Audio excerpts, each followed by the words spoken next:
በመሃል ፒያሳ የሚገኘው ሳይታቸው ላይ የንግድ ሱቆች ላይ የ25% ዲስካውንት ማድረጋቸውን ሰምቼ ይህንንም ለማጣራት በኖር ሸገር ፕሮፐርቲስ ተገኝቻለሁ። ያሉትን የካሬ አማራጮች፣ ዋጋውን እንዲሁም ወደ እናንተ ማድረስ ይሆናል። እኔ ኤደን ነኝ። ቻናሉ ደግሞ አዲስ ገበያ ነው። ሰብስክራይብ ማድረግ እንዳይረሳ። ፍራችሁ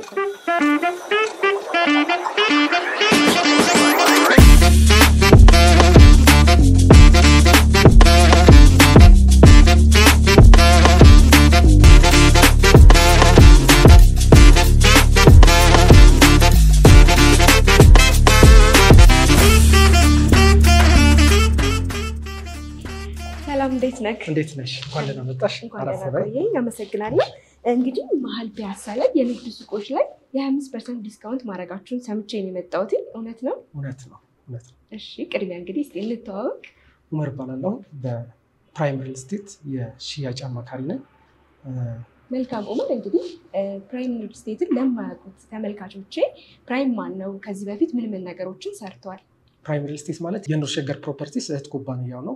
ፕራይም ሪል ስቴት ከዚህ በፊት ቦሌ ሚሊኒየም አዳራሽ ላይ የመኖሪያ አፓርትመንት G+14 ኦልሞስት የስትራክቸር ስራውን ጨርሰን አሁን ላይ የፓርቲሽን ስራ ላይ እየሰራ እንገኛለን። ከ85% በላይ ፕሮግረስ ያደረገ ሳይት ቦሌ ሚሊኒየም አዳራሽ ላይ አለን። ኢንአዲሽን ደግሞ ሌሎች ሳይቶችም ቦሌ ጃፓን እንዲሁም ወሎ ሰፈር አካባቢ ላውንች እናደርጋለን ማለት ነው። በጣም ጥሩ። አሁን ለሽያጭ ክፍት ያደረጋችሁት ፒያሳ ኤግዛክት ምኑ ጋር ነው ሎኬሽኑ? ፒያሳ የቀድሞ ማህሙድ ሙዚቃ፣ ያው ፒያሳ በፊትም እንደምናውቀው የንግድ ኤሪያ ነው። ፒያሳ ማህሙድ ሙዚቃ ቤት ላይ 1550 ካሬ ላይ የሚያርፍ የንግድ ሱቆች ለሽያጭ አውጥተናል ማለት ነው። በጣም ጥሩ። እንግዲህ አካባቢው እንዴት ነው? ለንግድ እንቅስቃሴ አመቺ ነው? ምን መሰረታዊ ነገሮች አሉት? እንደሚታወቀው ፒያሳ ከዚህ ቀደም ቢዝነስ ሴንተር ነው፣ የቢዝነስ ማዕከል ነው። ከዛ አኳያ አሁን ላይ ፒያሳን በተሻለ መንገድ መንግስትም እንደ ስትራክቸር ይዞ ፒያሳን በተሻለ መንገድ እየሰራ ሞሎች እየተገነቡ ነው ያሉት። እዚያ አካባቢ ከሚገነቡት ሞሎች ውስጥ የድርጅታችን የኖር ሸገር ፕሮፐርቲስ ሞል አንዱ ነው። 1550 ካሬ ላይ ያርፋል። ይህ ሞል G+10 ነው የሚሆነው። ሚክስድ ዩዝ ነው። እስከ 7ኛ ድረስ ያሉት የንግድ ሱቆች እና ለኦፊስ ስፔስ ይሆናሉ። ከ8 እስከ 10 ያሉት ደግሞ የመኖሪያ አፓርትመንቶችን ይዘን መተናል ማለት ነው። እንግዲህ እስቲ ምን አሚኒቲዎችን አካታችሁ ይዛችሁ መጥታችኋል? ምን ያህል ሊፍት አለው? የከርሰ ምድር ውሃ፣ እነዚህንና መሰረታዊ ነገሮችን አካቶ ይዞ መጥቷል? በትክክል አሚኒቲዎቹ እንግዲህ እንደሚታወቀው ፓርኪንግ ብዙ ቦታዎች ላይ የጋራ የሆነ ፓርኪንግ አያደርጉም ለንግድ ሱቆች። የኛ ግን ካምፓኒ ለሁለት ቤዝመንት የሚኖረው የጋራ የሆነ የመኪና ማቆሚያ ፓርኪንግ፣ በቂ የሆነ የመኪና ማቆሚያ ፓርኪንግን አካተን ይዘን መተናል። እንደዚሁም ደግሞ የከርሰ ምድር ውሃ፣ እንደዚሁም ደግሞ 4 ሊፍቶችን የያዘ ትልቅ ሞል ነው ማለት ነው። መልካም። እሺ፣ እንግዲህ የንግድ ሱቆቹን በምን አይነት የካሬ አማራጭ ማግኘት ይቻላል? በጣም ጥሩ። ከ17 ካሬ ጀምሮ እስከ 145 የካሬ አማራጮች ይኖሩናል። ያ ማለት ኦፊስ ስፔስ አለው። ቅድም እንደነገርኩሽ ከ5 ጀምሮ እስከ 7 ያሉት ኦፊስ ስፔሶች ናቸው። ኦፊስ ስፔስ ላይ እስከ 145 ድረስ የካሬ አማራጮችን ይዘን መተናል ማለት ነው። እንደ ካሬ አነስ ያሉ ካሬዎችን ይዘን የመጣ ነው፣ ሰው አፎርዴብል የሆነ ፕራይስ እንዲኖረው ማለት ነው። እነዛ መርጅ እያደረገ እንደ አቅሙ አሁን ለምሳሌ አንድ ሰው 20 ካሬ እና የዛን መሰል 21 ካሬ 22 ካሬ የመሳሰሉ የካሬ አማራጮች ናቸው ያሉን ማለት ነው። አንዳንድ ሰው አሁን ለምሳሌ ከፍ ያለ ካሬ ከፈለገ መርጅ እያደረገ የሚጠቀምበትን አግባብ ይዘን መተናል ማለት ነው። እሺ፣ እንግዲህ እስቲ ዋጋቸውስ ምን ያህል ነው? በዋጋ ረገድ ከ130 ሺህ ብር ጀምሮ እስከ 500 ሺህ ብር ባለው አማራጭ ይዘን መተናል። እንዲሁም ደግሞ ከ2.2 ሚሊዮን ሙሉ ክፍያ ጀምሮ አማራጭ ይዘን መተናል። ይህ የ25% ቅናሽ ያደረግንበት የንግድ ሱቆቹ ላይ ማለት ነው። 25% ዲስካውንት፣ ቅድም እንደነገርኩሽ 25% ዲስካውንት ይኖረናል። ለምሳሌ አሁን 17 ካሬ 4ኛ ፎቅ ላይ በ3.2 ሚሊዮን ብር ሙሉ ክፍያ ነው እየሸጥን ያለ ነው። ነገር ግን ይሄ በአጠቃላይ ዋጋው ነው። ነገር ግን 25% ዲስካውንት ስናደርግለት ሰውየው ሙሉውን ባንዲ ከቨር ካሽ ኖሮት ሙሉውን መክፈል የሚችል ከሆነ በ2.2 ሚሊዮን ሙሉ ክፍያ ያንን ያገኛል ማለት ነው። ኦልሞስት ወደ 900 ሺህ እና ከዛ በላይ ዲስካውንት አድርገን ነው ይዘን የመጣ ነው። ስለዚህ ከአንድ ሱቅ ላይ እስከ 900 ሺህ ብር ዲስካውንት ያገኛል ሙሉ ክፍያውን ለከፈለ። ትክክል። ይሄ ማለት ከትንሹ ጀምረን ነው። ከፍ እያለ ሲሄድ ካሬውም ፕራይሱም ከፍ እያለ ሲሄድ ደግሞ ከዚህ የተሻሉ ዲስካውንት ኦፈሮችን ይኖራቸዋል ማለት ነው። እሺ፣ እንግዲህ ከፍ ያለ የካሬ አማራጭ ያላቸው የንግድ ሱቆችስ ዋጋቸው ምን ያህል ይሆናል? እሱን ንገረን። በጣም ጥሩ ያው ከስተመር ቅድም እንደነገርኩሽ ከፍ ያሉ የካሬ አማራጮች የሚፈልጉ ከሆነ ያው አፎርደብል እንዲሆን ትንንሽ ካሬዎችን ነው እንደ ኦፕሽን ያስቀምጥ ነው ማለት ነው። ነገር ግን ከስተመሮች መርጅ እያደረጉ እነዚህን ትንንሽ ካሬዎች መርጅ እያደረጉ እንዲጠቀሙ የዛን አይነት አሰራር ዘርግተናል ማለት ነው።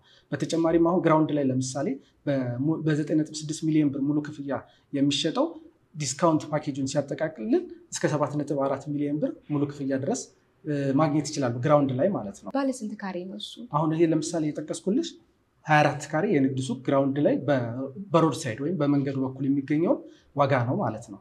ያ ማለት ኦልሞስት ወደ 2 ሚሊዮን ብር የሚሆን ዲስካውንት ኦፈር ይኖረዋል እዚህ ላይ ማለት ነው። ኦኬ ከዚህ እንግዲህ ከፍ ያለ ካሬ አማራጭ አለ። በጣም አሪፍ።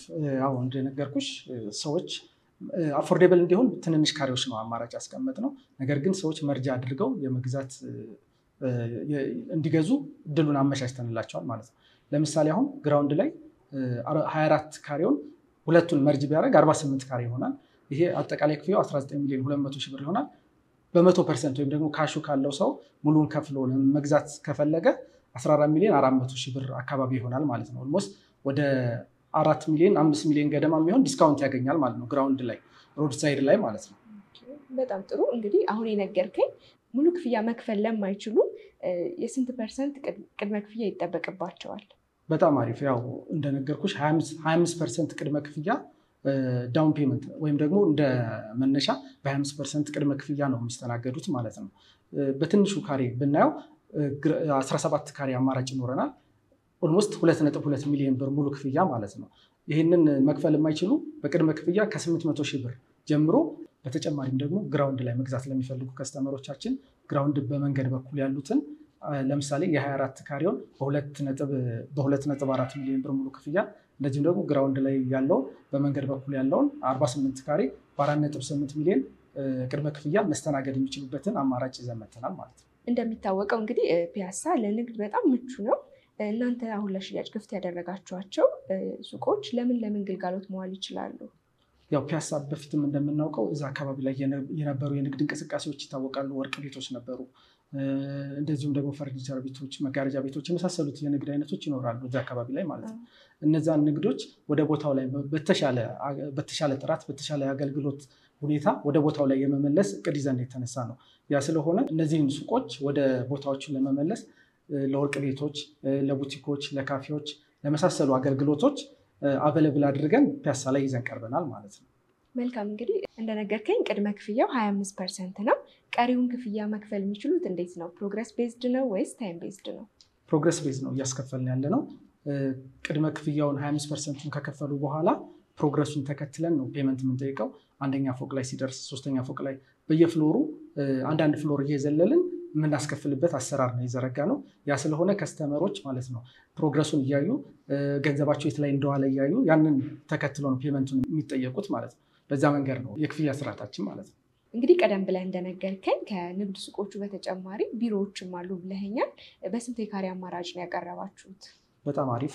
ከ5ኛ እስከ 7ኛ ያሉትን ለቢሮ አገልግሎት እንዲውሉ አድርገን ነው የሰራ ነው። የቢሮ አማራጮች በ145 የካሬ አማራጮች ይኖሩናል ማለት ነው። እንደሚታወቀው ፒያሳ በኮሪደር ልማቱ በጣም ያማረባት ያለች ነች። በተጨማሪም አካባቢው ሞሎች እያሸበረቀች ነው ያለችው። አካባቢውን ሄደች ደግሞ ከባልደረባይ ከኃይሉ ጋር ያሉትን መረጃዎች መውሰድ ትችላለች። ስለሰጠኝ መረጃ ከልብ ነው ማመሰግነው። ቀሪውን ደግሞ ለእኔም ለተመልካቾችም ሳይቱ ላይ ሄጄ ማሳይ ይሆናል። ሰላም። በጣም አመሰግናለሁ።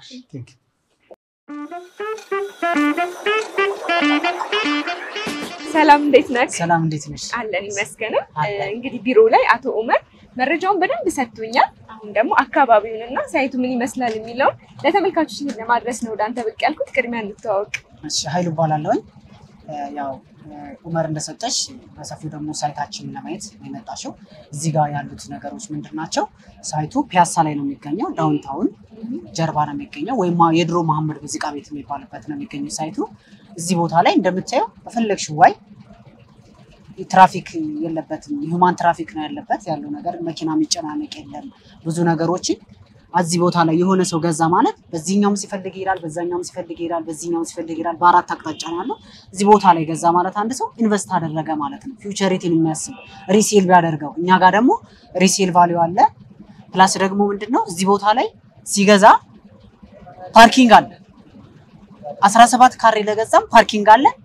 145 ካሬም ለገዛ ፓርኪንግ አለው ስለዚህ ቫልዩ አድርገን የመጣ ነው ኢሹ ይሄንን አሁን ላይ ባለው ፓርኪንግ ችግር ይሄ ትልቅ ቫልዩ ነው ብለን ነው የመጣው ስለዚህ እንደሚመርጡት የካሬ አማራጭ ለሁሉም በቂ የሆነ ፓርኪንግ አለው በቂ የሆነ ፓርኪንግ አለ ያው በርግጥ አሁን ፒያሳ እንደ አዲስ እየተገነባች ያማረባት ያለች ሰፈር ናት ከኢንቨስትመንት አንፃርስ እንዴት ነው ከኢንቨስትመንት አንፃር እንደነገርኩሽ ያው ፊውቸሪቲ ስታስቢው ገና ፒያሳ አልታየችም በደንብ አልታየችም ከአንድ አመት ከሁለት አመት በኋላ ፒያሳ እንዴት እንደሆነች በደንብ ያሳየናል ማለት ነው አሁን በትንሹ ነው እዚህ አካባቢ ለምሳሌ መኪኖች ሲወጡ ራሱ አፈርጭነው ሲወጡ መኪና እየታጠበ ነው የሚወጣው ገብቶሻ ከምን አንፃር ነው ካለው የፒያሳን ፊውቸሪቲን ለማሳየት ነው እንደዛ የተደረገ ያለው ኢንቨስት ቢያደርጉበት ትርፋማ የሚሆኑበት ነው ከሁለት ሶስት እጥፍ የሚያተርፉበት ነው በጣም ጥሩ እንግዲህ አሁን ለሽያጭ ክፍት ያደረጋችሁት ሳይትን በምን ያህል ጊዜ ታጠናቅቃችሁ ታስረክባላችሁ መንግስት አሁንም መንግስት ስላለበት ይሄን ነገር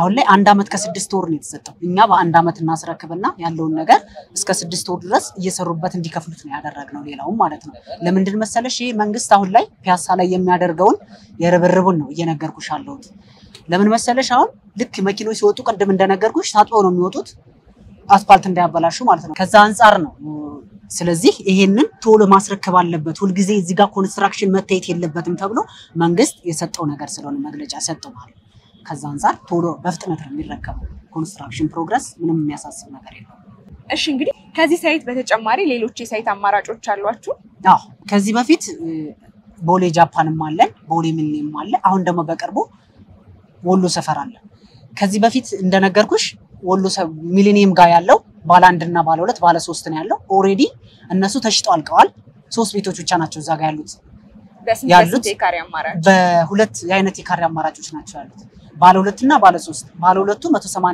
124 ካሬ ነው ባለ 3ቱ ደግሞ 185 ካሬ ነው እነዚህ ናቸው ያሉት የካሬ አማራጮች ያሉት ቤቶች ደግሞ ሁለት ቤቶች ብቻ ናቸው እዛ ጋር ያሉት አሁን ደግሞ በቅርቡ ላውንች አድርገን ፕሮግረስ ላይ ያለ ቦሌ ጃፓን ስኩል ኦፍ ቱሞሮ አጠገብ አለ ባለ 1 ምኝታ ባለ 2 ብቻ ነው እዛ ጋር ያለው ባለ 1 እና ባለ 2 ብቻ ነው ባለ 1 88 ካሬ 100% ለከፈለ በ6 ሚሊዮን 200 ሺህ ብር አለ ባለ 2 ደግሞ ሁለት አይነት አማራጮች አሉት 115 ካሬ እና 121 ካሬ 100% ለከፈለ እነሱ 8 ሚሊዮን ብር ከፍሎ ባለ 2 ምኝታ ባለቤት መሆን ይችላል ከኢንቨስትመንት አንፃር ማለት ነው በጣም ጥሩ እንግዲህ ውጪ ሀገር ውስጥ ለማይገኙ ውጪ ላሉ ተመልካቾች እንዴት ነው ከናንተ ጋር መገበያየት የሚችሉት እኛ ጋር በዲኤችኤል መገበያየት ይችላሉ ማለት ምንም ተወካይ ባይኖራቸው ራሱ በዲኤችኤል መጨረስ ይችላሉ ፕላስ ደግሞ እኛን ሞር ለማግኘት ከታች በስክሪኑ ላይ በተቀመጠው ስልክ ኮንታክት አድርገው ሙሉ መረጃዎችን ከሰጠናቸው በኋላ እንዴት ኮንታክት ሊያደርጉ እንደሚችሉ እንዴት ኢንፎርሜሽን መውሰድ እንደሚችሉ እኛ ጋር ኮንታክት ማድረግ ይችላሉ ማለት ነው መልካም እንግዲህ እኔም እታች ባለው ስልክ እንዲደውሉ መተው ሳይቱን እንዲያዩ ከወደዱትም ደግሞ እንዲገዙ መልእክቴ ነው ስለነበረን ቆይታ አመሰግናለሁ